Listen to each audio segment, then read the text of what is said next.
சம்பளம் வாங்குற நாம பண்ற முதல் மற்றும் மிகப்பெரிய தப்பு என்ன தெரியுமா?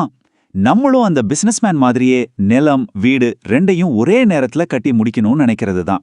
யோசிச்சு பாருங்க, நம்ம கையில இருக்கிறது மாசம் 30,000 சம்பளம்.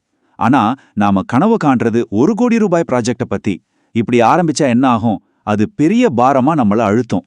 கடைசியில ச்சே, நம்ம ராசி இவ்வளவுதான் போலன்னு சொல்லி நாமளே நம்ம கனவை கைவிட்டுடுவோம். சரி, முதல் தப்பு இது. ரெண்டாவது தப்பு இது இன்னும் மோசம். நம்ம கஷ்டப்பட்டு சம்பாதிச்ச பணத்தை தப்பான இடத்துல கொண்டு போய் போடுறது.